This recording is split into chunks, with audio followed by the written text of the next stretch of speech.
दर्शकों नमस्कार। खास मुलाकात इस कार्यक्रम में आप सभी का स्वागत है। कारा न्यूज़ के स्टूडियो में खास मुलाकात इस कार्यक्रम के लिए आज के हमारे मेहमान हैं चंद्रशेखर मोहिते सर, जो कि आज हमारे स्टूडियो में आए हुए हैं। मोहिते साहब, सबसे पहले हम आपका बहुत बहुत खास मुलाकात इस कार्यक्रम में स्वागत करते हैं। धन्यवाद।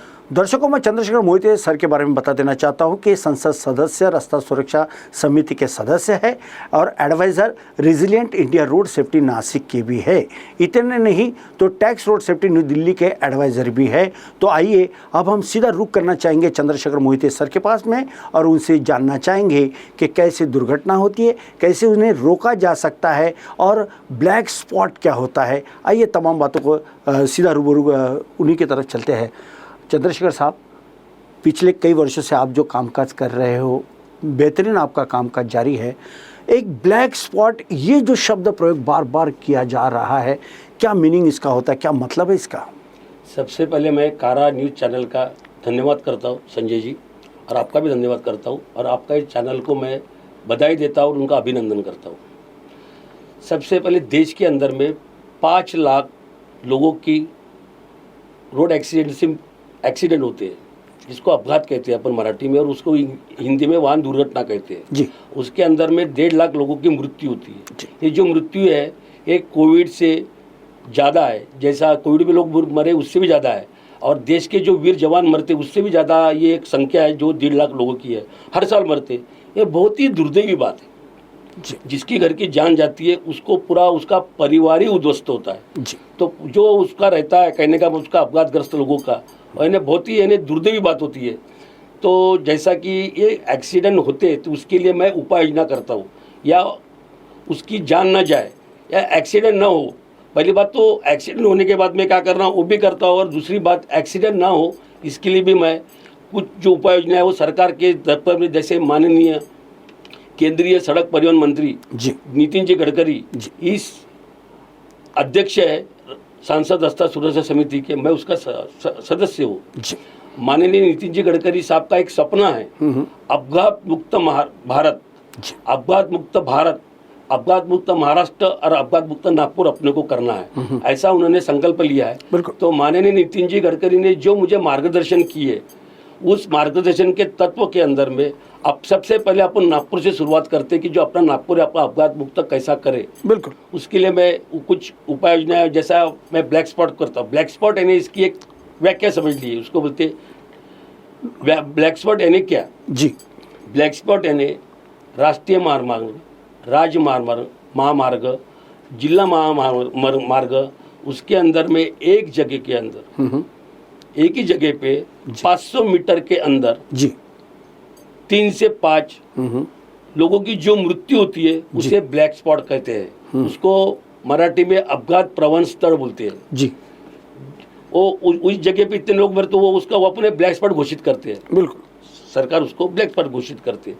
तो उसके पास मैं जाता हूँ, अब जैसा मैं पेपर पढ़ता हूँ या किसी को मालूम होता है कि नहीं भाई यहाँ पे क्यों वो जगह पे मरे हुए, तो जैसा कुछ कारण लगता है कि जैसा कुछ गड्ढा खुदा नहीं है, गड्ढा है उसपे, वो जगह पे स्पीड ब्रेकर नहीं है, समझो कहने का मतलब रोड क्रैश बैरियर्स नहीं है, उसके बाद में रास्ता और परावर्तक बोर्ड रखता है वो नहीं है, ब्लिंकर्स नहीं है, समझे क्या कि सूचना फलक नहीं है, वातु चिन्ह की आवश्यकता है जैसा वो रहती है टर्न होना चाहिए जी। या ऐसे अनेक कारण है जो वहाँ पे होना चाहिए। तो ब्लैक स्पॉट सुधारने के लिए जैसा मैं जाता हूँ जगह पे भी कहने का, तो वहाँ के पूरे जो अधिकारी है उनको मैं बताता हूँ, और वो पूरी रिपोर्ट माननीय नितिन जी गडकरी साहब को मैं सबमिट करता हूँ। बिल्कुल, कि सर मैं ये ब्लैक स्पॉट पे गया था, वहाँ पे ऐसी चीज़ जो ये कम चीज़ है ये अपने को इसको करना चाहिए, तो मुझे वो तुरंत उस चीज़ के लिए मैंने मदद भी करते हैं और उसका फॉलोअप करते हैं। बिल्कुल, जिस डिपार्टमेंट में वो अधिकारी को वो तुरंत निर्देश देते हैं और अपने पीए को वगैरह के बताते हैं कि नहीं, जैसे माननीय अपने उनके जो पीए है वो सब बेचारे पूरे मुझे मदद करते हैं, समझे क्या। तो ब्लैक स्पॉट ऐसी बुरी चीज़ें कहने का वहाँ पे जगह भी जानी जाती है। तो ऐसे नागपुर में अभी तो 66 थे, अब बढ़ गए, वो 85 हो गए मेरे हिसाब से जी। और ग्रामीण में 38 है। तो 31 जो ग्रामीण का 31 का ब्लैक स्पॉट का हमने मुआवजा किया उस पुलिस स्टॉप के साथ भी जाके, समझे क्या। हाँ, तो वो पूरी याद ही अभी माननीय कलेक्टर साहब जो जिलाधिकारी है डॉक्टर विपिन इटनकर साहब, जी, मैं उनसे भी मिला हूँ। तो उन्होंने अभी हर 1-2-3 महीने में हमारी मीटिंग होती है, उस मीटिंग के अंदर में ये सब चीज़ आती है जो संबंधित अधिकारी को इसको निर्देश दिए जाते हैं बिल्कुल कि ये चीज़ नहीं होना चाहिए, ये चीज़ वहाँ पे होना चाहिए, कहने का ब्लैक कर्स नहीं है, जो भी चीज़ें जो रास्ता सुरक्षा के अंदर में, तो उसका मैं आदेश करते हैं। तो अभी ये चालू है काम फिलहाल में। तो अपने नागपुर में देश के अंदर में माननीय गडकरी साहब का एक उद्देश्य है कि 50% एक्सीडेंट कम करना है। तो उसके लिए हम पूरी जी जान से काम कर रहे हैं, कहने का मतलब जैसा उसका ट्रेनिंग लेना है। जैसा ड्राइवर गाड़ी चलाता है तो उसका एक कारण ऐसा होता है कि वो रात को सोता नहीं और इससे चलाता है गाड़ी, तो उसका कहना है तू तेरे वजह से ना तेरी खुद की जान जाए, तेरे वजह से ना और किसी की जान जाए, पहली बात तो तेरी जान ना जाना चाहिए। तो जैसा कोई ढाबा मिलता है कुछ जगह पे रोक देना चाहिए। आदमी को झपड़ी आती है, जैसे झपड़ी आती है तो आदमी का बैलेंस बिगड़ जाता है, तो वो बहुत बड़ा कारण बनता है एक्सीडेंट का। नहीं समझा क्या? ट्रक के एक से भिड़ गए, 25 मर गए, 50 मर गए, बड़ी दूर की बात है। बिल्कुल। तो जैसे कि इन्होंने कहा है कि ये जो ब्लैक स्पॉट होते हैं अपने आप में बहुत ही खतरनाक ऐसे होते हैं, और यहाँ पे जो कुछ इंडिकेशन जो लगाना चाहिए वो नहीं लगाए जाते हैं, कि कुछ हादसों में ऐसा भी देखा जाता है कि दूसरे वाहन से टक्कर होती है तो कहीं पर भी ड्राइवर को ये समझ नहीं आता और हादसा हो जाता है। ऐसी जगहों को ब्लैक स्पॉट कहा जाता है, और ये किस तरह के हादसों के लिए जिम्मेदार होते हैं ये भी इसका एक महत्वपूर्ण कारण अभी सर ने जैसे कि ये आए यहाँ पे इन्होंने ये बताया है। इसके अलावा सर 3 साल में 10 मौतें हो जाए तो उसे ब्लैक स्पॉट घोषित कर दिया जाता है, लेकिन क्या आपको नहीं लगता कि प्रशासन की ये जिम्मेदारी नहीं है कि ऐसे जो रोड के जो टर्न्स आते हैं जहाँ पे सुचारू ढंग से यातायात तो चलती है मगर वाहनों का जो आवागमन जो होता है वहाँ पे जो इंडिकेशन या कुछ रुकावटें करने के, जैसे आपने स्पीड ब्रेकर का जो जिक्र किया है, ये ऐसे बहुत कम दिखाई देते, इसके ऊपर में क्या कामकाज कर रहे हैं?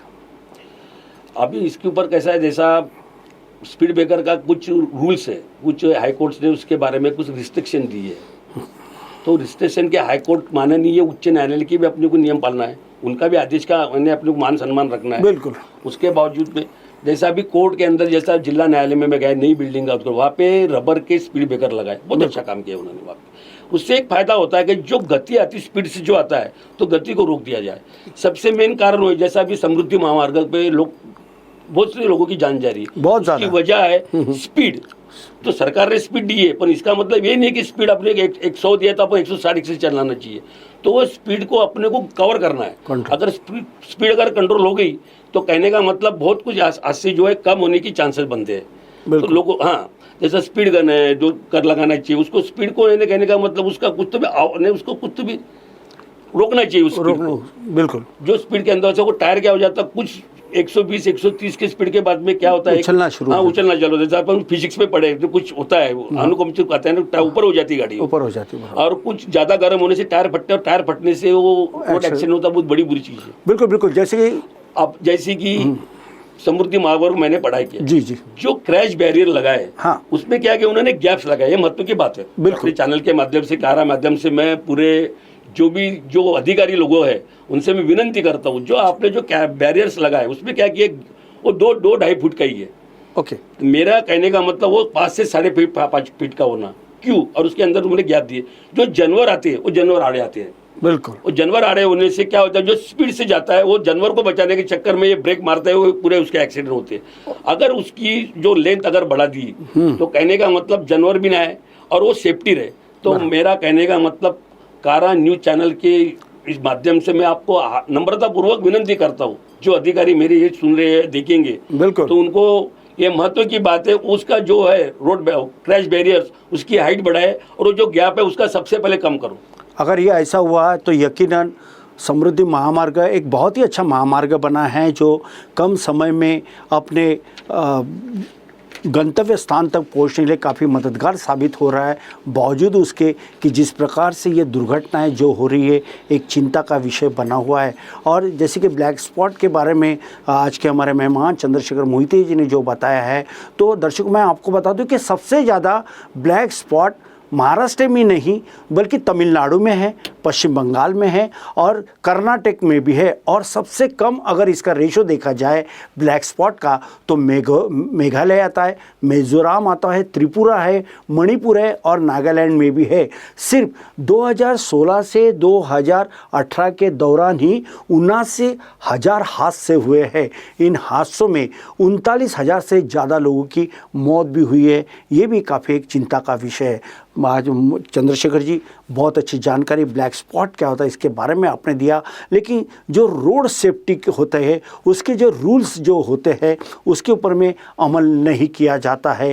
क्या प्रशासन अमल नहीं करती है या फिर जो वाहन चलाने वाले जो नागरिक है क्या वो रोड सेफ्टी का रूल्स नहीं फॉलो नहीं करते? क्या लगता है आपको? अब रोड सेफ्टी का रूल एक उदाहरण देता हूँ मैं आपको।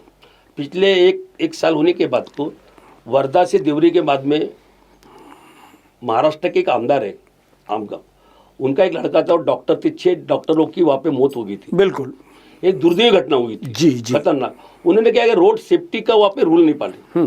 कहने का तो स्पीड से आ रही, जो भी आया कुछ ही देखा नहीं, पर वहाँ पे बताया था मैं खुद 40 फीट अंदर में गया हूँ। और उसका कारण शोधा गाड़ी की, जो गाड़ी बनी तो माचिस की डब्बी सर की थी, वो बन गई थी। किसी का हाथ किसके पैर में, किसी का पैर किसके घर में हो गया था। एक कहने देखना नहीं हो रहा था वहाँ पे जी। तो वहाँ पे वो रांग डाले करके आमदार माने नहीं है, हाँ। उनका लड़का भी था वहाँ पे, उसकी भी मौत हुई थी।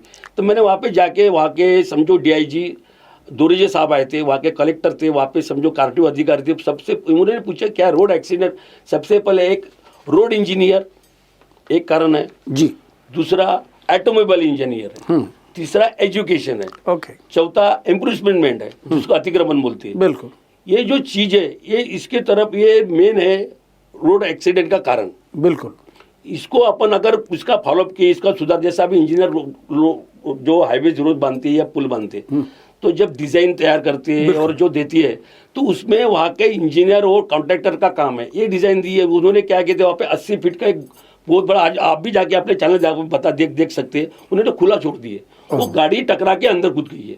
तो मैंने वहाँ पूछा वहाँ पे इसका कारण क्या है खोलने का। अगर आप इंजीनियर हो, आप कॉन्ट्रैक्टर, आप खुद का दिमाग लगाओ ना, नहीं सर ऐसी नहीं ऐसी डिजाइन होना चाहिए। हाँ। ये डिजाइन से अपन अपना खुद का भी दिमाग लगाना चाहिए, कोई जरूरी नहीं उनकी सुनना चाहिए पूरी करके, क्योंकि अपन प्रैक्टिकल वहाँ पे काम कर रहे हैं। तो वो अगर अपने को ऐसा लगा कि नहीं सर ये 80 फीट का ये खुलना नहीं जरूरी नहीं था, इसके ऊपर अपन स्लैब डालना चाहिए, अगर वो स्लैब डाले रहते वो लड़के वहाँ पे बच जाते थे। बिल्कुल ऐसा मेरा कहना है। बिल्कुल ऐसा नहीं, बड़ी दुर्दैवी बात है, 6 डॉक्टर मर गए, अपने को है आज देखना नहीं हुआ वहाँ पे। एक मैंने आपने उदाहरण बताया। सेकेंडली मैंने क्या किया, एक अच्छा काम जो लिबर्टी का उड़ान पुल है जो नागपुर में जी, लिबर्टी का उड़ान बना हुआ है, वो जाता है सीधा हेडक्वार्टर पुलिस की तरफ, पुलिस हेडक्वार्टर की तरफ। बिल्कुल उसके लिए मोइल का एक ऑफिस है लेफ्ट हैंड पे। जैसा अपना उड़ान पुल खत्म होता है वैसे ही वहाँ पे 2 पेड़ बीच में आए थे। उसके बाद में वहाँ पे वारंवार वहाँ पे एक्सीडेंट होता था, रोज 10-15 जन है। कैसा होता था, एक वन वे से आ रहे, कोई इधर से जा रहे, कोई गाड़ी साइकिल लेके अपने पार कर रहे, तो रोज 10-15 होते थे। मैंने उसका एक दिन 5 से 6 घंटे वहाँ का उसका अभ्यास किया कि क्या होता है, तो मैंने देखने में आया। फिर मैंने वहाँ का कट बंद करने लगाया। अच्छा, वहाँ प्रोजेक्ट इंजीनियर को बोल के वहाँ पे जिसकार साहब करके थे, मैंने बोला जिसकार साहब आप एक काम करो, इसका कट बंद करो। और बाद में झाड़ काटने की, पर मैं देश का पहला आदमी हूँ, झाड़ नहीं काटना चाहिए, पर आदमी के जान से बढ़कर झाड़ नहीं है, मेरा कहने का मतलब। झाड़ नहीं काटना चाहिए बरोबर है, पर आदमी से वो क्या बीचों बीच आया था। तो मैंने 3 महीने के अंदर उसकी परवानगी लाके वो झाड़ की कटिंग किया और बीच में रास्ता पूरा खुला किया, तो जाने के लिए यानी पूरा रोड यानी पूरा एकदम क्लियरिटी आ गई, कहने का मतलब जो भिड़ते थे। सेकेंडली फिर मैंने सोचा, फिर 8 दिन के बाद देखा तो वो लोग क्या करते थे, कट बनने के बाद में अपनी साइकिल लेके जाते थे। तो फिर मैंने वहाँ पे प्रोजेक्ट इंजीनियर को बोला कि एक काम करो, यहाँ पे 80 फीट की रेलिंग लगा दो, दाया लगा दो और लेफ्ट हाथ दोनों भी। अभी 80 फीट की रेलिंग वहाँ पे लगा, 80 फीट, तो वहाँ पे अभी एक्सीडेंट मुक्त हो गया है वो। यानी जो आज 15-20 लोगों की रोज एक्सीडेंट होते थे, यानी महीने के पकड़ो 300, तो साल के पकड़ो यानी 3600 लोगों की मैंने जान बचाने का काम किया। ये मुझे गर्व की बात है। बहुत अच्छी ये उपलब्धि है, बहुत अच्छी अभिमान की बात है, क्योंकि चंद्रशेखर मोहिते जी ये माननीय केंद्रीय मंत्री नितिन गडकरी साहब के मार्गदर्शन में काफ़ी अच्छा कामकाज कर रहे हैं।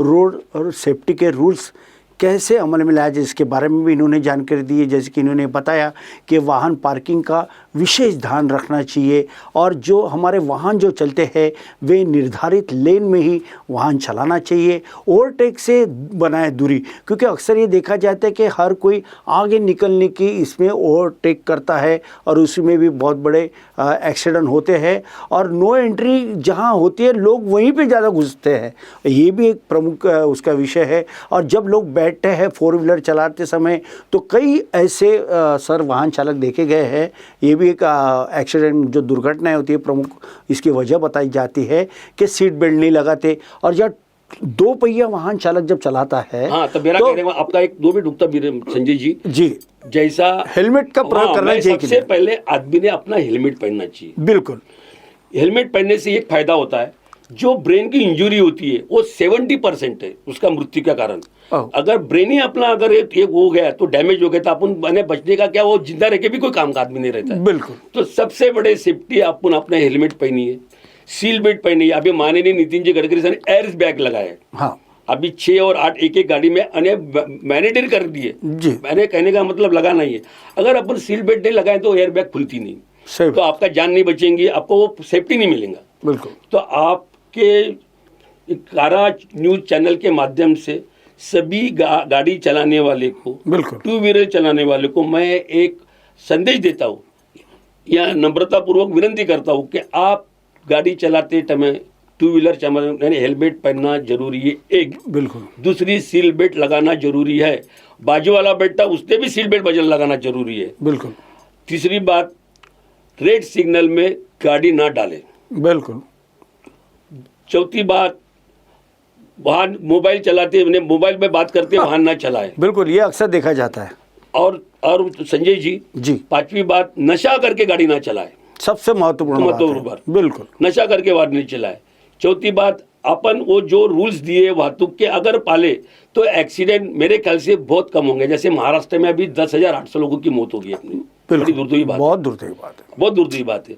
अगर अपन ने अपन खुद गाड़ी चला रहे, अपन ने तो क्या करता है, आदमी देखता है इधर उधर के। और चौथी बात, 5वीं बात महत्व की है संजय जी, 18 से 35 वयोगोट के, हाँ, ये महत्वपूर्ण बात है। हाँ, ये जो लड़के हैं ये स्टंटबाजी करते हैं।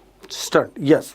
तो मेरा कहने का मतलब, अपने माँ बाप ने अपने को जीवन दिया है, इसका कई सदुपयोग करो बेटा, समझे गया। आपके कारा चैनल के माध्यम से बताना चाहता हूँ। बिल्कुल बिल्कुल बिल्कुल, स्टंटबाजी ना करे, तेरी भी जान जाएंगी और दूसरे की जान जाएंगी। मेरा कहने का मतलब, बेटा तेरी जान ना जाए तो माँ बाप का, तो इधर को बनना है तो सचिन तेंदुलकर बन, बिल्कुल, देश के प्रधानमंत्री मोदी जैसा बनो, बिल्कुल, समझा। देश के जो मिलिट्री में जाते वो एयर हमने कर्नल मार्शल उनके सर का बनो, बरोबर है। राज्य के जैसे मुख्यमंत्री बनो, देवेंद्र फडणवीस उनके जैसा बनो, माननीय नितिन जी गडकरी सर सा बनो, तो देश के जो गेम करते हैं वैसा बनो। कुछ तो भी अपना काम, अपना जीवन जो है सदुपयोग में लगाइए। स्टैंडबाजी करके कोई फायदा नहीं बेटा, समझा, कोई फायदा नहीं। आपके जान कहने का मतलब, तेरी भी जान जाएंगे और क्या फायदा उसका। तो वो ज़्यादा उसका 70% जो है ये 18 से 35 वयोगोट के लोगों, मैंने युवकों का है, इनके वजह से एक्सीडेंट का प्रमाण बढ़ रहा है। बिल्कुल बिल्कुल, और यही एक वजह है कि जो दुर्घटनाएं जो बढ़ रही है, एक्सीडेंट का जो रेशो जो बढ़ रहा है। अगर दर्शकों, रोड ट्रांसपोर्ट मिनिस्ट्री की यदि माने तो हर साल लगभग 1.5 लाख लोग भारत की सड़कों पर मरते हैं, जो औसतन 1130 दुर्घटना और 422 मौतों में हर दिन, या 47 दुर्घटना और 18 मौतों में हर घंटे उनका कामकाज होता है, ना अनुवाद करता है। कहने का मतलब यही है, वही बात है। हर 6 मिनट में एक की मौत होती है। बिल्कुल, जैसा आपने बताया। बिल्कुल, ये आपका जो कारा न्यूज चैनल जो संजय जी आप एकदम सही बता रहे हो। बिल्कुल, हर 6 मिनट में एक की मृत्यु होती है वाहन दुर्घटना के लिए। मैं और किसी की बात नहीं कर रहा हूँ, बिल्कुल, ये वाहन दुर्घटना की जो आप जो बता रहे, एकदम आपकी बात एकदम सही है, इससे मैं सहमत हूँ। बिल्कुल।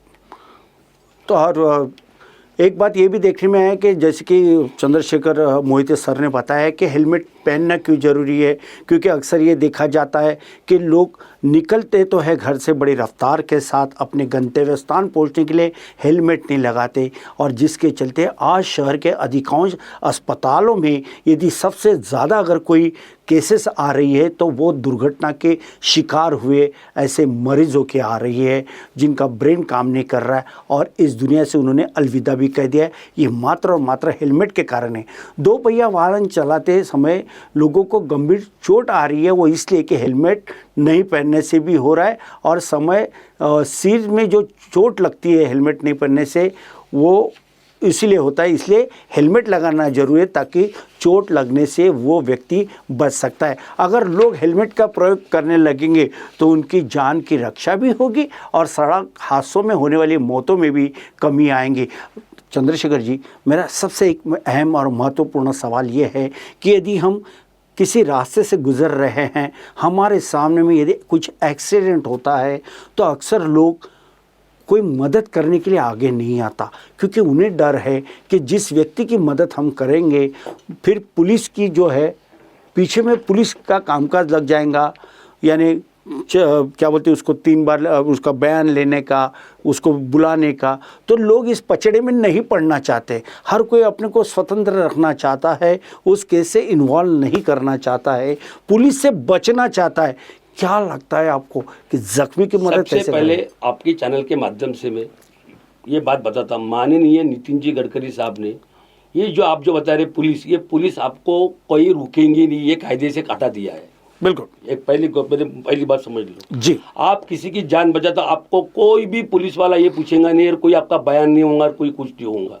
ये कायदे से उन्होंने बातें हटा दी है, इसलिए डरते थे लोग क्या करेंगे, फिर हमको पूछेंगे ये बात। और कोई पुलिस वाला या कोई अधिकारी पूछते तो मेरे को बताइए। मेरा मोबाइल नंबर है 9921365025, मुझे फ़ोन करिए। एक बार और रिपीट कर दीजिए। 9921365025।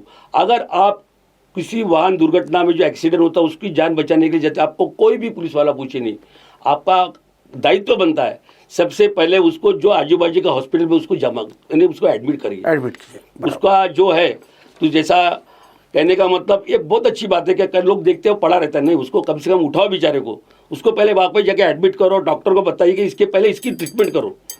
जो डॉक्टर नहीं करता है उसको हमको बताइए। कोई भी हॉस्पिटल में जाओ, प्राइवेट रहे कि मेडिकल रहे कि कोई भी रहे, सबसे पहले अपना दायित्व बनता है, अपना कर्तव्य बनता है।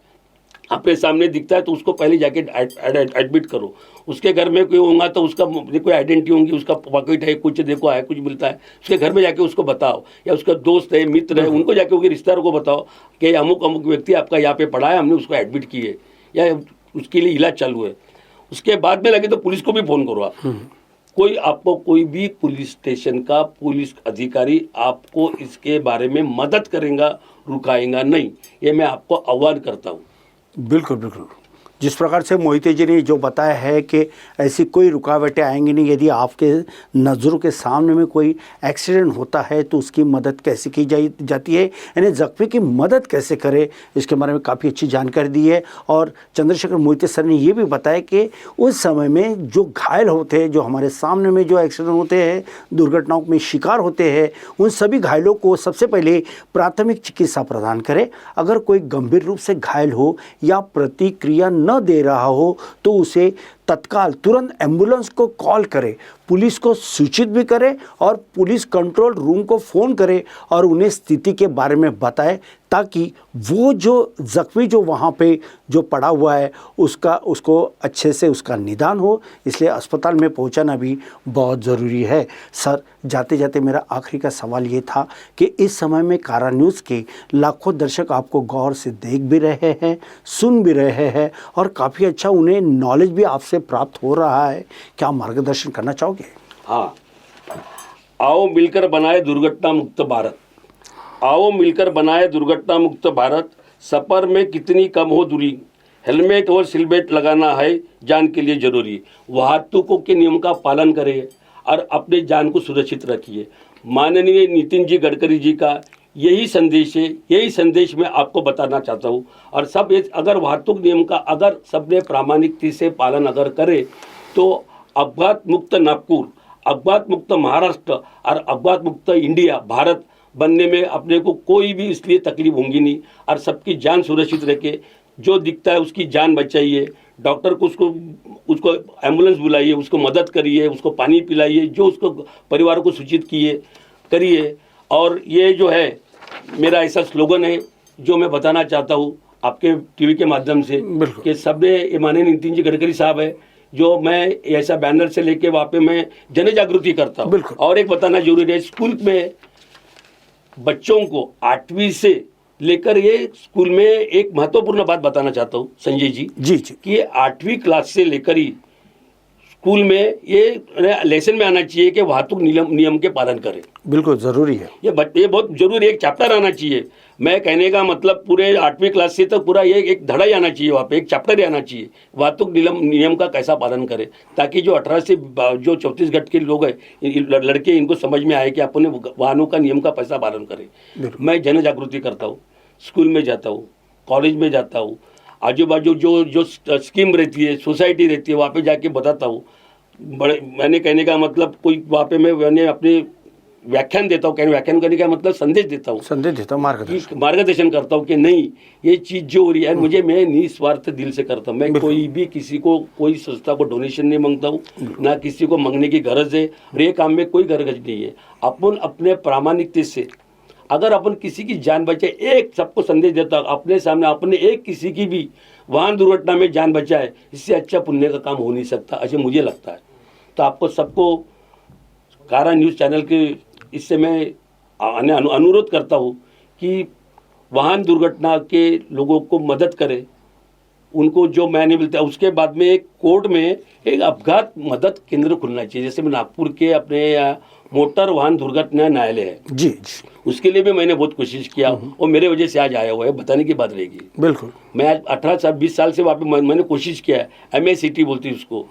हाँ, तो वो उसके अंदर अपने जैसा क्या क्या हो जाता है, जो घर के लोग दुर्घटना को मरते हैं तो उनको उसका मुआवजा बराबर नहीं मिलता है। बीच के कुछ दलाल लोग उसमें उसको घर में जाके उसका वो आधे पैसे खा जाते हैं उसके, और गरीब जरूरतमंद को पैसे नहीं मिलते। तो वहाँ पे न्यायालय के अंदर में एक अपघात मदद केंद्र, ऐसी एक रूम खोलना चाहिए, वहाँ पे लोग बिठाना चाहिए, वहाँ पे कमेटी होना चाहिए कि नहीं तुमको क्या मदद चाहिए, बताओ कौन सा वकील चाहिए, क्या होना चाहिए, तो उसको मदद करना चाहिए। ये मेरा कहने का मतलब आपके चैनल के माध्यम में सरकार को मैं निवेदन करता हूँ, महाराष्ट्र सरकार को, माननीय देवेंद्र फडणवीस साहब जो उप मुख्यमंत्री है और हमारे नागपुर के हैं, उनको मैं निवेदन करता हूँ, सर आप यहाँ पे माननीय न्यायालय के अंदर में अपघात मदद केंद्र खोलिए, ताकि वहाँ के लोगों को वहाँ पे वो कुछ मार्गदर्शन करें आप कि नहीं ऐसा नहीं ऐसा होता, ये क्या बात है, वहाँ के उनको पैसे नहीं मिलते, ये बड़ी दुर्दैवी बात है। बिल्कुल। तो ये अगर आप करेंगे तो ये बहुत अच्छी बात हो जाएंगी। और फिर से मैं कारा न्यूज़ चैनल को बहुत बहुत बहुत बधाई देता हूँ, धन्यवाद देता हूँ कि ये इन्होंने अग्रगण्य से इन्हें काम चालू किया है, जो बता रहे हैं, जो मदद अपन कर सकते हैं, जितनी मदद करना है वो अपघातग्रस्तों को करिए, उनके परिवार को करिए, और सबको हाथ जोड़ के विनंती करता हूँ ऐसा कोई काम मत करो ताकि अपनी जान जाए। धन्यवाद। बिल्कुल। तो आज चंद्रशेखर जी, आज आप हमारे स्टूडियो में आए खास मुलाकात इस कार्यक्रम के लिए, और दर्शकों देखा कि चंद्रशेखर जी मोहिते इन्होंने काफ़ी अच्छा महत्वपूर्ण मार्गदर्शन किया है, और साथ ही साथ राज्य के उप मुख्यमंत्री देवेंद्र फडणवीस सर को भी बता दिया है कि क्या उन्होंने भी कामकाज इस समाज के लिए करना है।